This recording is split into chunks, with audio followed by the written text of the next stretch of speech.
Before you watch the video, we kindly ask that you hit the like button. It costs you nothing, helps us a lot. On to the show. All right, folks. Y'all know who it is. It's your favorite podcast. Super Duty Tough Work.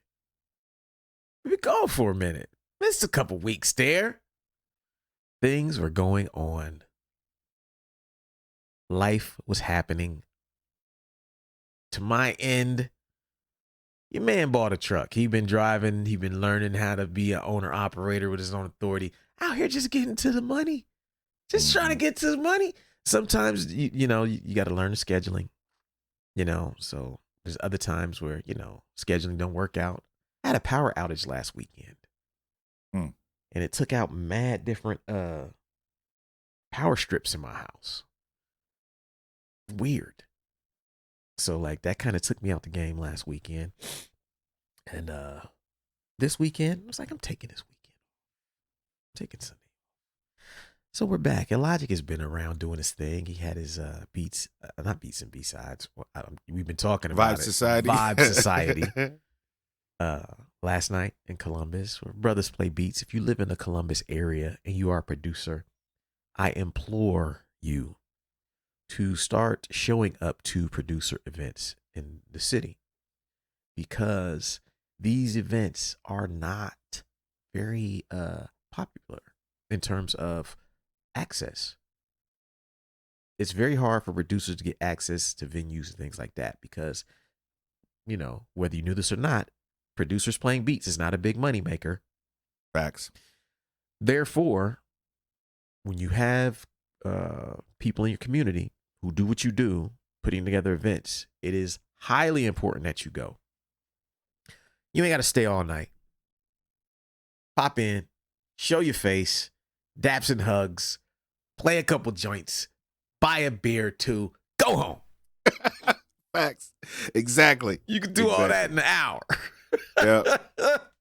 You can do it in an hour. We need y'all to get back to doing that. Support Adela's, friend of the show, family, Cario Zero Stars, his spot. And go out there and support whatever they got going on. But, this conversation is about vibes and stuff. Illogic is a part of it. There's a lot of producers in the city that are part of it. My schedule hasn't worked for me to go make it out yet, but, hopefully in the future, as I get back to doing stuff, I like to come check it out. But I implore everybody to come check these events out. Logic, how you doing today, sir? Good, man. It's been a fun little week. I'm glad it's a weekend. Hey, work has been crazy. I'm gonna tell you about some jobs, man. Man, more money, more responsibility, man. Sheesh. It's hard being a supervisor when you have to be in charge of grown people. Period. You could have just stopped the sentence right there. It's hard being a supervisor. Period. Oh man, try to remind grown people to do their job. Yeah, man. That's tough. That's tough. Yeah, it's real life. People need managed though. Yeah, it's true. Unfortunately, everybody ain't got that get up and go. Yeah. Some people need a fire lit. Yeah. Or the threat of being fired. Hello. Right. Got a couple people on the verge. You know what I'm saying? That's literally on the hot seat. Yeah, literally. Get fired. Is that why they call it fired? Is why it called the hot seat? Fire the hot seat. I just noticed the wordplay. Like you talk about heat, you get fired. You're on the hot seat. Maybe that's why. Yeah. You would think as rappers we would have caught that and used it somewhere. Right. Yeah. Somebody might have. I've never heard it though. Mental note. Bars for the future. Future. But other than that, man, I'm good, man. Family's good. Life is good. Nice. Hell yeah. So we here, folks. We've been gone for a minute, so but we ain't forgot about y'all. We ain't forgot about you artists out there. Illogic and I are both working on some new things, new music that should be hitting at the top of the year. I got some that I should be hopefully getting back from manufacturing at the end of this year. And so it's a good time to have some conversations about releasing music. Yeah. And, we got friends listeners who release music, art, and there's a conversation about what makes people buy music that I think is always in artists' hands, in our minds, when we are releasing things. Because honestly, we want to know, like, how do I get more people to support? What makes people really, really go buy something in an era where people don't have to buy anything music related? And that's what makes music a tough industry, in my opinion, is that sometimes you have to be honest and admit that streaming and other things incentivize not buying music. Right. But there are still fans who do buy music. You know, the hosts of this show are two of them. And so in this episode, we want to talk about why people still buy music when they don't have to. Because I don't think anybody necessarily has to anymore. Right. It's not like food. It's not like electricity. It's not like, it's not clothing. You don't need it. But we want it. So what makes people do that? And I think that hopefully in this discussion, you will be able to do an inventory on your art and see if you are appealing to any of these reasons that people still buy art. If you are not, make note of what we're going to say here and try to apply it to the next thing you release. See how many of these things you can tap into. And I think they will help you increase your music sales to your fans and new fans. So we'll take a break and we'll be right back. We got you stuck off the realness, the most infamous, you heard of us. Official podcast murderers, the show comes equipped with viewpoints to share. Grown man ideas for all those who care and want to grow, so go ahead and download. Every single week with a brand new episode. You're not alone in this world, cousin, so we share information and honest discussion and keep repping the culture like we supposed to. They spread gossip, but they never come close to. I can hear it inside their tone. They talk about the industry but never left their home. You get laced up with bullet points and such, plus empowering topics that they never would touch. You can put your whole network against the team, but Super Duty Tough Work's the MVP. Most valuable podcast on MP3. Priceless info, but all of it's free. So take these words home and think them through. Super Duty Tough Work is coming at you. You are now listening to Super Duty Tough Work with your host, Blueprint. Raw and uncut. Adult conversations. No shucking, no jiving, and no bullshit. All right, folks, we're back. Most infamous podcast on planet Earth, Super Duty Tough Work. It's your boy, Printnificence, co-host, Illogic. What up? Doing what we do every single week with a brand new episode. This week, we're talking about why people still buy music when they don't have to. They don't have to. This was inspired by just me thinking about streaming, and how streaming is super duper convenient for the listener. And I have Spotify, and I love using, especially because when I'm driving. Mm-hmm. But it doesn't make me really focus on any one album or any one artist. Right. And so it kind of doesn't really, and it doesn't inspire me to purchase music because I'm not like focused on that, and it's not physically there, Yeah. But then I thought, like, there's still people who buy music, and music is, just as powerful as it ever was. What inspires people like us? Like, we go to shows, we buy music, certain things happen and we buy music. What happens?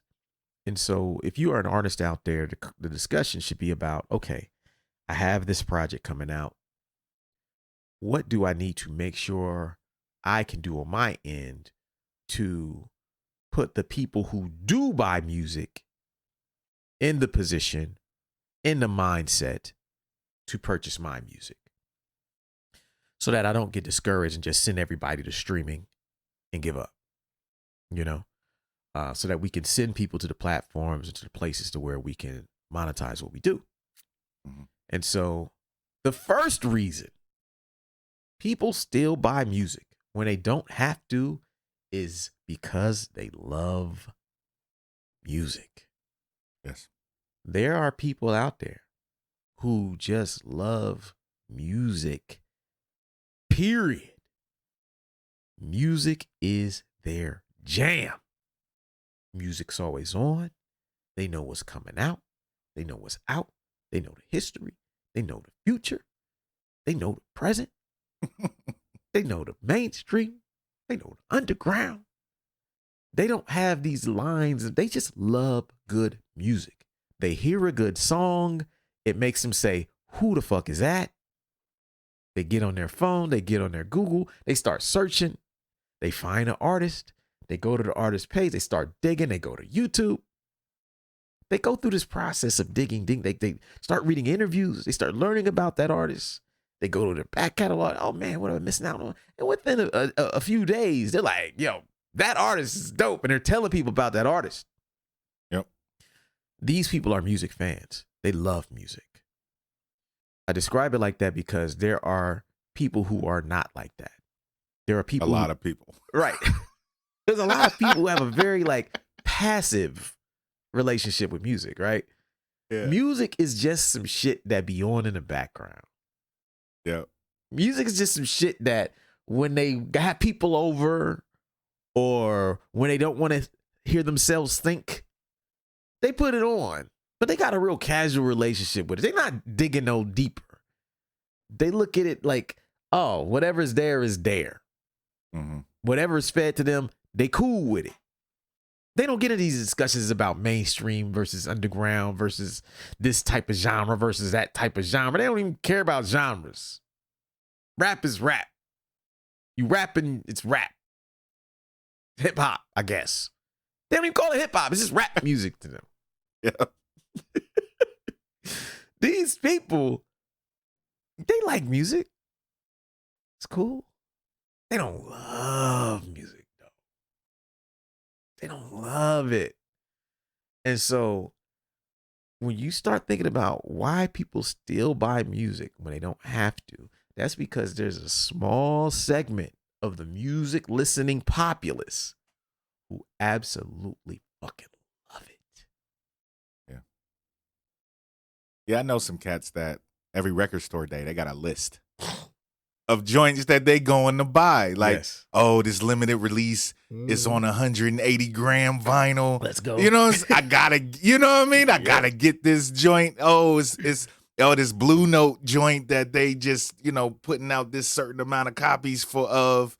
I gotta go pick. Like, I know people that are like that. Yes. You know what I mean? Yes. That do the knowledge, that know, you know, that want every piece that they can get of specific artists that they love, you know, or new artists that they just discovered. Yes. Yeah. You know, it's a wild thing. And those are the kind of fans that you want. Yeah. You know what I'm saying? Those are the kind of fans Yes. that you want. Every time you drop, they hitting that pre-order. They ain't even heard the project. You ain't got a single out. They just know. They just know because you have a history. You know what I'm saying? And, yeah. you know, those are the best fans in the world. Yeah. You know, those just general music lovers that every artist that they love, they copping. Yes. Yeah. You love those people, great. man. Yeah. And what's crazy is like the music industry as a whole is kind of subsidized by those people. Oh, yeah, easily. It's like the 80-20 rule as it Mhm. applies to music. Like if you look at Spotify, for example, if you were to divide the pie of 100% of the listeners up and the revenue associated with them, Spotify makes pretty much all their money off of the 20% of the people who actually pay. 80% of the people who pay, who listen to Spotify don't pay. They got the free version. Right. The 20% pay for everybody else. Music lovers, like, love music, don't want to hear no ads on their shit. Right. You know what I mean? They just That's the only reason I pay. Yeah. That's the only reason I pay, because when I had the free version, I was listening to my car and commercials coming. You can't have a commercial on while you listening to, No. Diggable Planets. No, like, you know, that's not right. It's blasphemous. That's blasphemous, man. It's blasphemous. So I had to shell up that, that $10, Yeah. That's me too. Like I've never had to. I thought about it when I was like, maybe I should get the free, and I was like, nah, I love music too much. I don't want to. I just need to be able to hit play and not deal with none of that bullshit. Not when it comes to music, like you're saying. I need my shit uninterrupted. Music fans are like that. What does this mean to you as an artist out there? It means that create things that you love. When you create things that you love, you set the ball in motion, for people to love that thing just as much as you. Not things you like, not things that are cool. Like, create some shit that you fucking love, that you bump all the time. Like it's not you. You put it in and you just get that vibe. Oh, I killed this one. I can't wait for y'all to hear it. I can't wait. We know how that is. We got joints like that in the catalog. We just can't wait. Timeless shit. That's what you should be creating. Because when you do that, you tap into the people who love music like you love creating it. That's number one. Number two reason why people still buy music when they don't have to is to support an artist they believe in. Now, we know how it is. Some of us, we grew up on certain music, some music that we're crazy fans of. Maybe it was our parents' music. Maybe our sister or sibling was into that artist and we got introduced to them and then they became one of our favorites. There's other artists we know who we might have come up with them at the same time. Like you and I know we had artists we came up with, we in the same age range. Sometimes their trajectory was on some rocket ship shit. And ours is just like, we was flying, but we wasn't leaving the stratosphere. You know what I'm saying? Right. Wasn't on the moon. You know what I mean? Like, damn, that motherfucker blew up. Well, I know that guy. I remember we used to say that. Yeah. Sometimes when that shit happens, it kind of makes you root for that artist. Mm-hmm. You know the work they put in. You seeing where they come from, and it makes you have a deeper connection with them. And to me, there are certain artists I support, even if I don't know them, because I believe in them. And it's not even about the album anymore. It's about them. Like, I support what you are doing because you and your message and who you are so dope that the album is just my opportunity to support you. Yeah. You know what I'm saying? I'm not specifically buying the album for the album. I'm buying an album because the album was made by you. Yeah. That's why people buy music when they don't have to. Yeah. And it's dope because you think about it, a lot of people don't buy CDs as much anymore. It's more about the vinyl. But the fact that somebody buys a digital copy of your record, yes, that's the ultimate sign of support because they can just go to Spotify and listen to a digital copy. They don't have to give you money for a digital copy of your record. So it's very dope when you see that. You know what I'm saying? And yeah, man, there's just some artists you gotta get their shit. Yeah. You know what I'm saying? Like there's just, or you at least gotta check it. Yes. Because of who they are, right? Because of who they are. Yeah, and I think there's certain artists, like we know certain artists we have artists who we know are gonna give us that same shit every time and we can count on them. Mm-hmm. And then we got artists we cop because we don't know what the fuck they're gonna do and we want to be tuned in though. Yeah. Like I trust you to do something different every time, or I trust you to do the same thing every time. But bottom line is I trust you. So yeah, I still to this day, I still listen to every Common record. Even though there's been some joints that's been iffy, but I know with Common, there's going to be at least one or two songs on that record. Yeah. That's still going to give me that resurrection feel. You know what I'm saying? So I listen every time Common drops a record, I at least give it one or two spins. Yep. Every record. Yep. Even that Love Is record, which I thought was whack, but it did have a couple joints. Yeah, I don't know. You know what I mean? I'm trying to think of which one is that. We talked about it was the one of that those. it was the one that he coupled with his book. Oh, I haven't heard that one yet.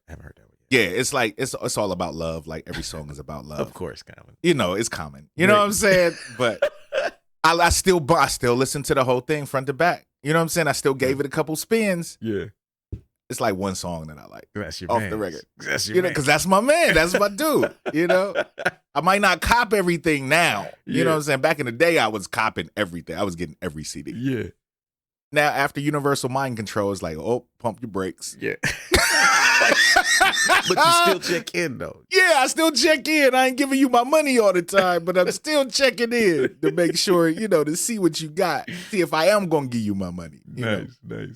Nah, that's true, man. That's true. So that's number 2. Number three reason, this kind of pairs up with number 2. Number 3 reason people still buy music when they don't have to is to support a cause that they believe in. Sometimes an artist's vision is not even necessarily about the art. There are artists who start out as artists, but they have so many other things going on, whether it's community work they're doing, whether it's activism they're doing, whether it's artistic things they're doing, whether it's investing in other artists' programs, teaching, whatever they may have doing, maybe doing, we see that shit. And we know that buying their music is how I support them doing that other stuff that they do. Yeah.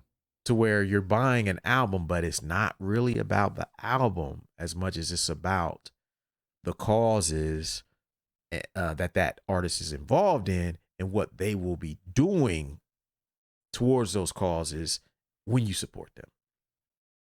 That is almost bigger than music right there. Not every artist can tap into that. It's only a handful of people who have that kind of positioning to even be able to say, hey, look, you know that when you support me, you support X, Y, and Z. Right. And, but I do think that is very, very powerful in terms of getting people to purchase your art. Yeah. Tapping into something like that is hard because there's not a lot of people that are so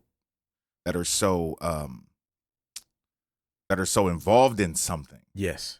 You know what I'm saying? To where it bleeds into their careers and into their persona like that, to where you know that supporting them means supporting this particular thing. Right. Like a lot of times, unfortunately, artists try to stay as middle ground as possible. Yes. There's not a lot of artists that go to extremes on one end of whatever issue, you know what I'm saying? Whatever thing that they're trying to get across.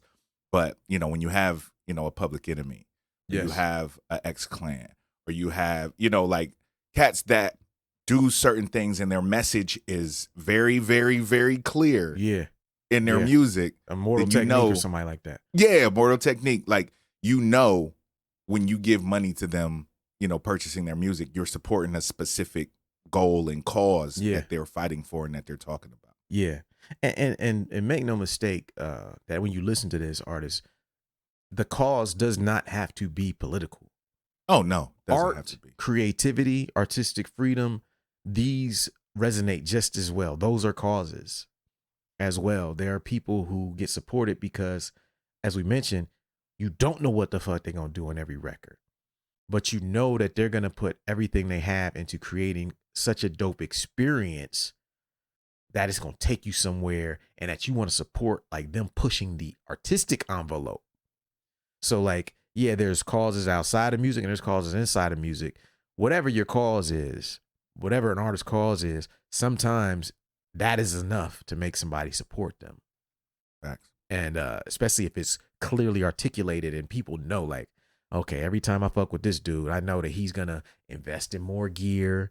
He's going to invest in better recording, better engineering. He's going to invest in his stage shows getting crazier. You see that person putting that back in to their art, which is their thing. Maybe that's their thing.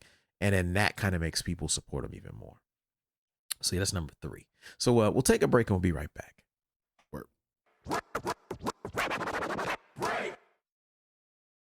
This is your weekly reminder that we have 2 books that you, as a listener or watcher of this podcast, need to absolutely own. The first is The 10 Traits of Successful Hip Hop Artists. And the second is The Social Media Cheat Code. Both of these books were released within the last year. The 10 Traits of Successful Hip Hop Artists is a book where I go through the stories and explain the traits that are behind the success of some of the biggest names in hip hop today. The book has got nothing but amazing feedback. And if you are an artist, business person, whatever you do, if you would like to be inspired and would like to learn more about hip hop along the way and also see some reinforcement of the concepts that we talk about on this podcast, The 10 Traits of Successful Hip Hop is for you. Second book is The Social Media Cheat Code. That is for everyone who listens to this podcast who does not consider themselves an expert or really good at social media. It's not for super experienced people. It's actually for people who are on social media but are not getting the results you need. So what we did is I broke down like 12 or 13 strategies that I use all the time that actually work really well for me. I put it into book. I gave you examples and I tell you how to implement it. That's a book you absolutely need as a listener to this podcast, watcher of this podcast. If you're on YouTube, supporting these books actually goes a long way towards supporting the podcast. So to support the show, if you like what we do, obviously we don't necessarily get paid to do this shit. So support the products and services that we create. And these two books are a big part of that. We appreciate your support, and back to the show.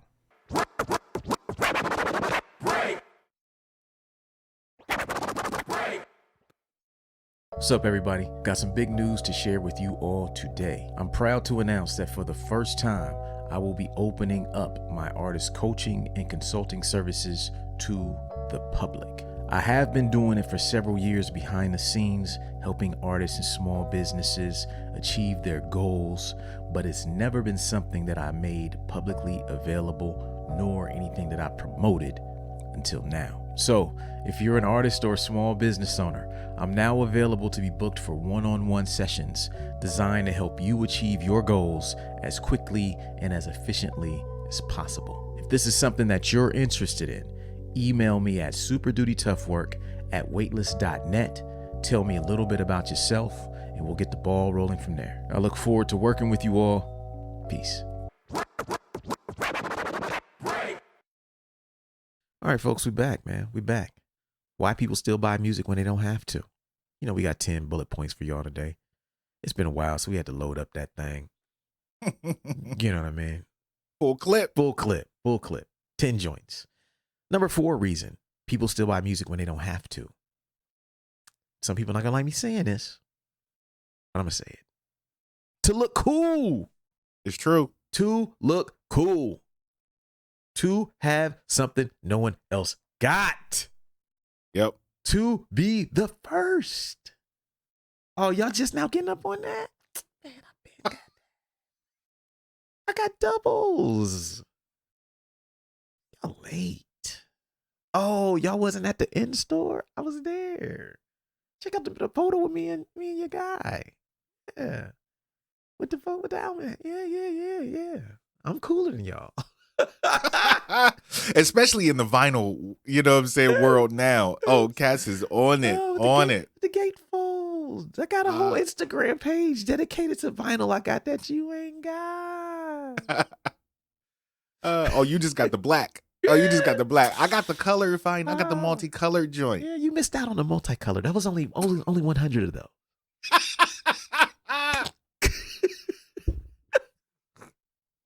That's so real though. It's so real. That. You just got the black. Oh, sorry. Oh, you got the repress. Oh. OG copy here. You see the. Yeah, mm-hmm. you know. See, the font is even a little different. A little different. Yeah. I mean, look how thick the paper is. You know what I mean? Like, yeah, it's different. Not that cheap glossy stuff y'all got. See. You know, some people are like that, man. Some people are like that. And music is like anything. You know, there's certain people who do it to do it, and there's certain people who do it to make sure everybody else know they doing it. Mm-hmm. Yep. And if you do something cool enough, you might be the person that they use to look cool. You know what I mean? Right. Yeah. You know, but they out there, man. They out there to look cool, you know. So that's number 4. Reason number 5, people still buy music when they don't have to. Album packaging. Mm-hmm. we can definitely say the album packaging has come back. Vinyl kind of disappeared. It kind of got boring for a minute. See, they tried to make CDs as fly as they could, but with vinyl coming back, there are actually some records that are cool enough to cop just on packaging alone. Just because. Yep. You know, and because there's gonna be people who are willing to cop that and don't even care about music. Right. They're going to keep that joint closed just because. It's going to be on the wall. Yep. Still in the plastic. Looking immaculate up there. You know, there's going to be a post on social media, write about it, talk about it, whatever. But it's like the packaging alone, when you take great care with what you do, creates a conversation that you can't create with music alone. If you look at a company like Apple, for instance, Apple, not only was their products great, their packaging, they revolutionized packaging. Whenever you buy iPhone, a MacBook, it just looks futuristic. And now a lot of people have copied that, you know, but the packaging of their products created a conversation by itself because it looks so fucking cool. Then you got all these cool unboxing videos and shit. This looks crazy. Like, I think I talked about the Arturia V6 collection that I bought, the synth collection. Yeah. And it looks so fucking cool. I immediately thought this was like some Apple shit. You know what I'm saying? It had the little see-through jump drive in it, manuals all thick in it. Just, you open it up, it just looked like, wow, they put a lot of fucking effort into this shit. Yeah. That is why people buy things. And sometimes, yeah, making music is great, but if you're not thinking about packaging, you might miss out on an opportunity. Yeah. That's why album covers are important. You know, even if that's just the main thing that you can focus on, even if you can't afford some elaborate packaging. Yeah. Like, make sure the shit that you can afford looks as cool and as dope and as exclusive as possible. Yes. Like, you want some stuff that doesn't look like anybody else's. One of the things I think that makes like a Backwood Studios, you know, so intriguing. Have you seen their art, the artwork of their albums? Each piece looks like a photo or a poster. Yes. You know, when you buy the vinyl, it's just dope to fucking look at. Never mind, the music is dope too. But Right. just looking at the album covers, if you have all of those up on your wall, like all the Arb & Hammer stuff, all the Billy Wood stuff, like together, yeah, it looks like you got a dope gallery of fucking photography in your crib just because of how it's presented. You know what I'm saying? And, you know, as beat makers, sometimes we buy a record just off the album cover. That's a fact. Just because the album cover looked dope. Oh, it's got to be some shit on this. Yep, absolutely facts. You know, so yeah, make sure that you package your stuff. And then, you know, to go with number 4, people will buy it just to look cool. Hello. You know what I'm saying? Because they got the dope packaging. Yep. Oh, I'm going to get that joint because ain't nobody going to have that one. Yep. It's a fact. It's a fact. Yeah, the packaging is something where it's like, and it doesn't always require us to spend a lot of money. You know, Right. I think the first thing you should be thinking about with your packaging is like creative ideas. Come up with your idea and your concept first. And then once you got your idea and your concept, you can then be like, okay, how can I execute this in different price tiers? You know, if I go all out, I can do it like this. If I go here, but when you approach it creatively, you may be able to pull it off without spending a lot of money. And so, yeah, album packaging. Now, reason number 6, people still buy music when they don't have to. Scarcity. Mm-hmm. This is very popular nowadays. Only 50 available. Hey, limited. Limited edition. While supplies last. Yep. Cop that. Don't sleep. You know, once upon a time, you'd be like, yo, I'm getting the thousands of these.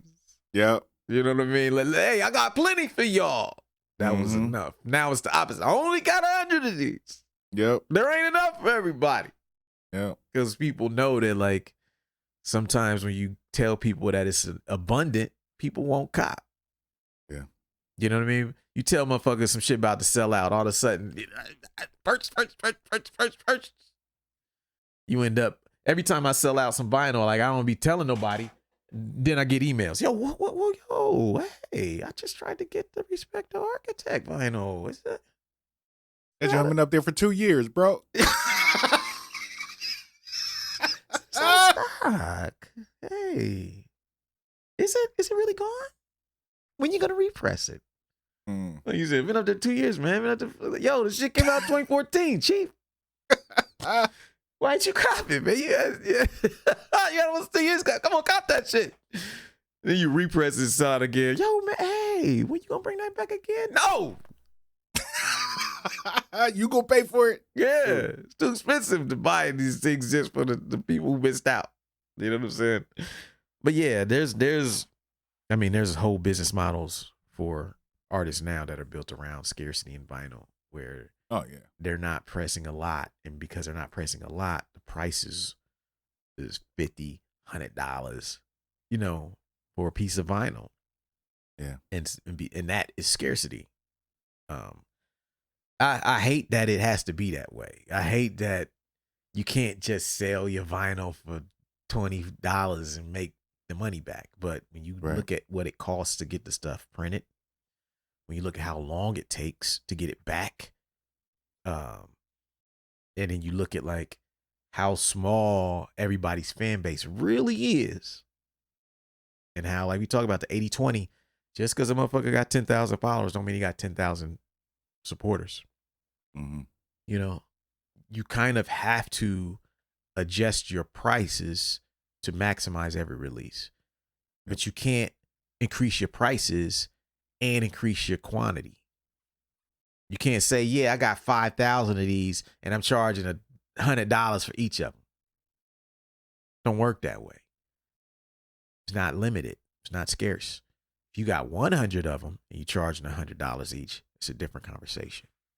Different conversation. And so what a lot of artists do now, scarcity. They're not buying a lot of shit. They're buying it in limited quantities, and that is making people purchase it because they don't believe it's going to be available again, and they don't want to take the chance on missing out.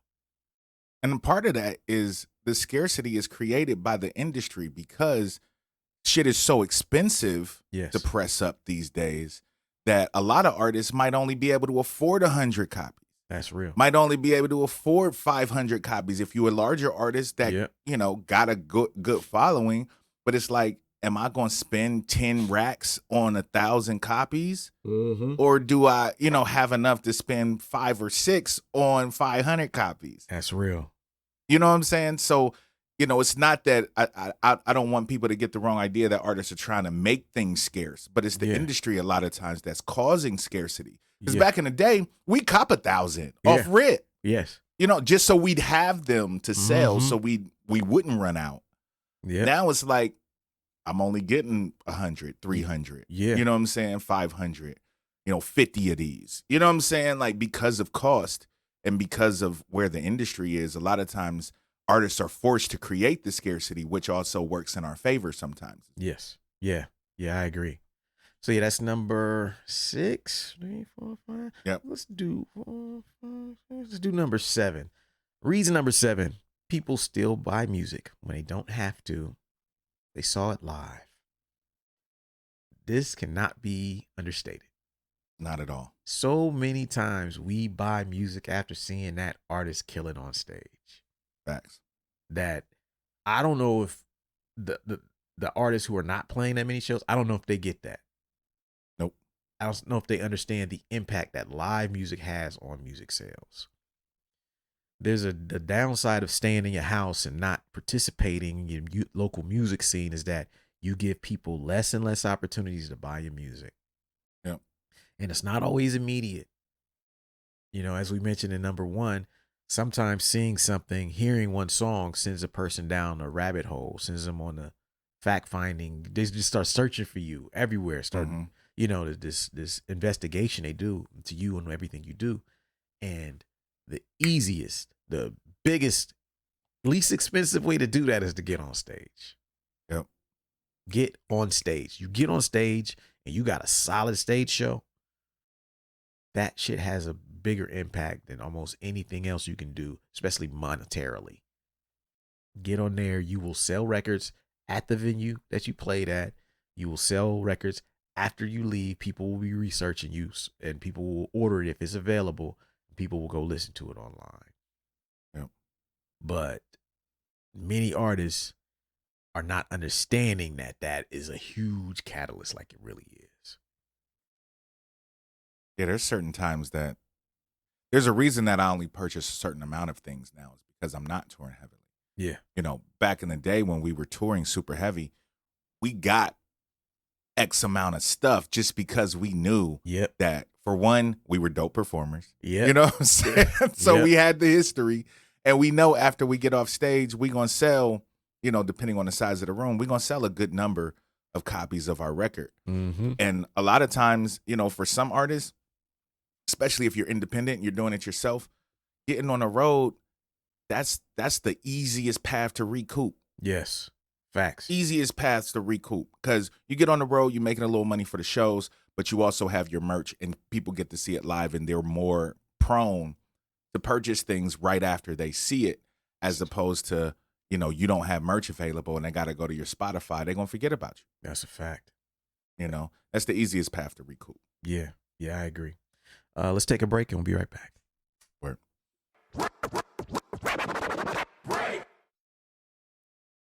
Quick announcement. Over the last several years, we've been asked many times by the listeners of the show if we would ever open it up to the public for advertising. We've always been interested in this, but we never had the systems in place to make it work properly.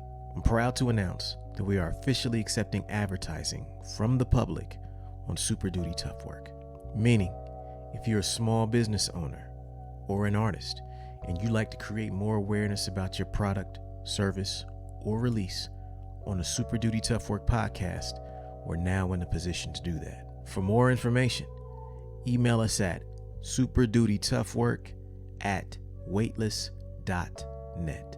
Again, that's superdutytoughwork@weightless.net. Email us there. Tell us a little bit about who you are, what you would like to promote, and we'll get back to you as soon as possible to let you know if we think it's a good fit and what the next steps are.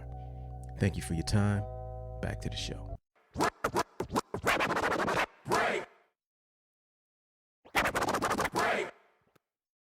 Are you an artist who has the talent to succeed but has a hard time executing? Do you have the will to win but lack the plan? Are you tired of having great ideas that never come to fruition, or starting new projects but never finishing them?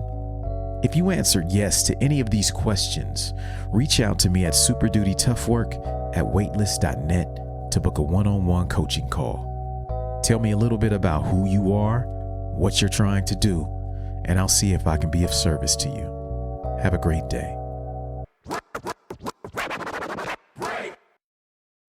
Super Duty Tough Work.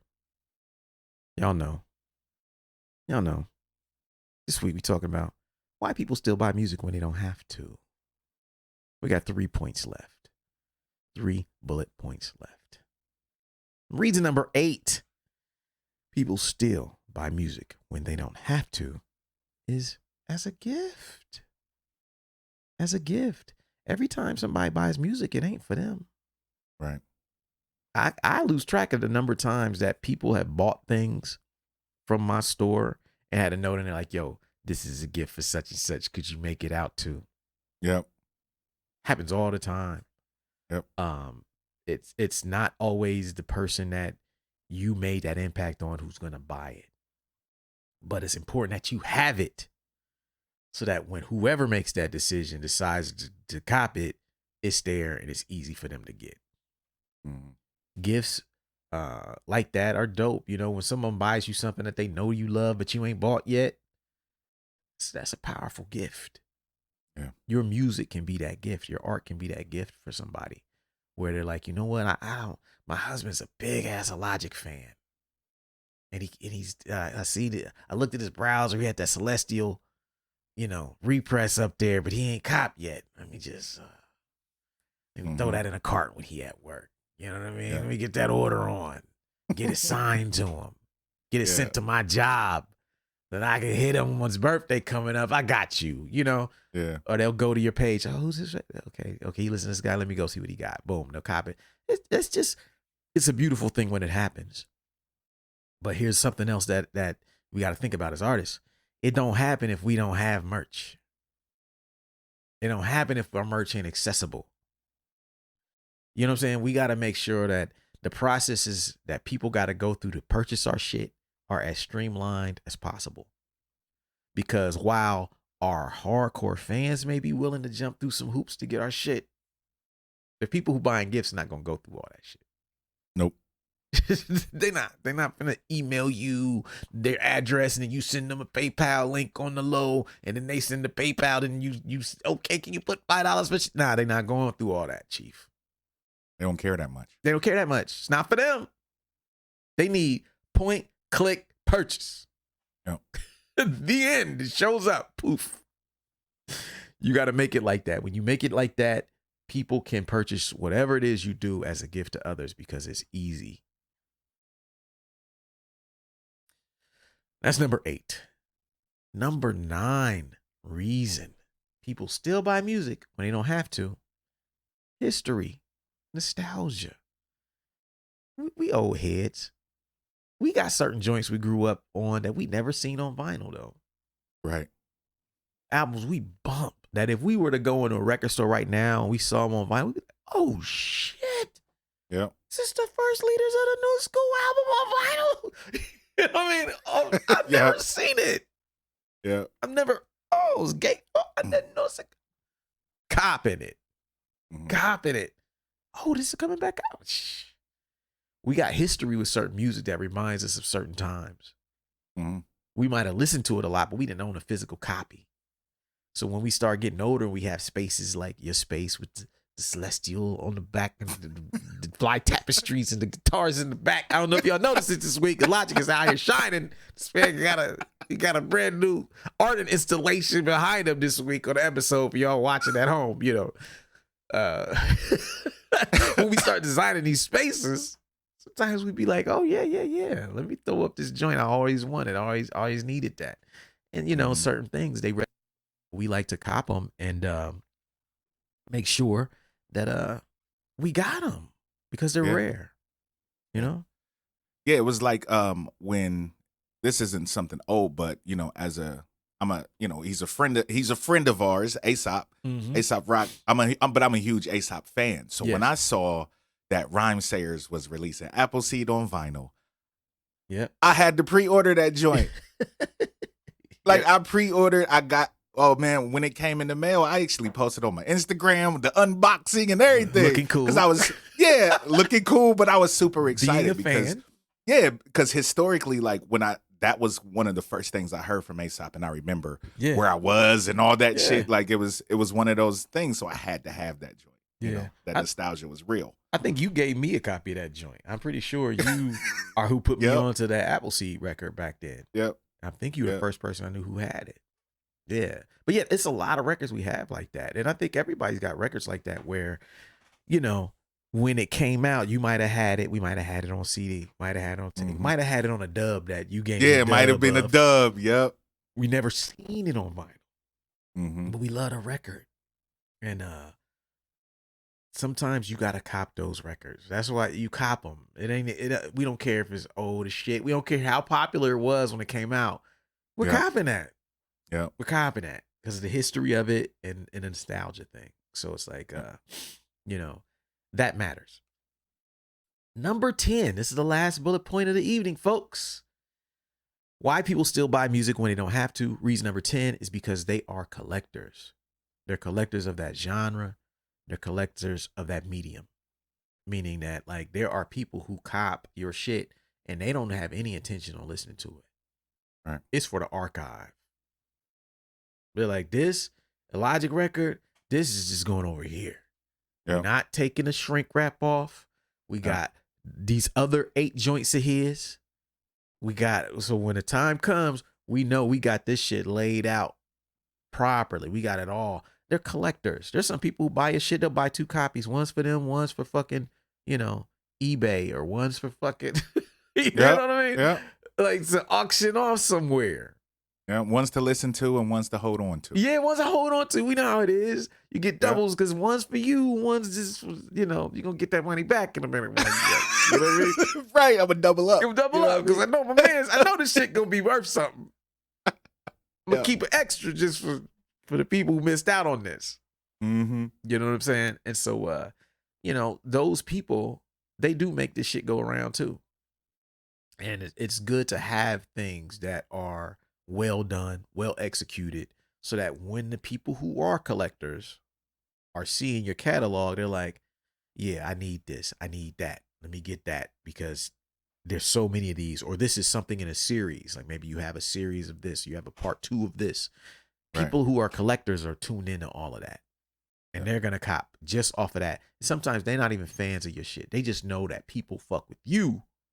So they fuck with your shit. Because, hey, they might be trying to make some money sometime down the line off of it. Facts. Yeah, I don't know if, cats have, follow Rap Museum on Instagram. Yeah. Dude that has pretty much every fucking collection of everything. Yeah. If you got a basketball that comes out, he copping it. Yeah. You know what I'm saying? And like, he's a fan of mine, has literally everything that I've released. Yeah. You know what I'm saying? Like literally everything. Like when I put the transition out, he bought the stems, he bought the book, he bought the pen, he bought the CD. You know what I'm saying? Like, and there's cats that are out there that just want to collect, and they take pride in their collection. They take pride in having that action figure that was only 20 of.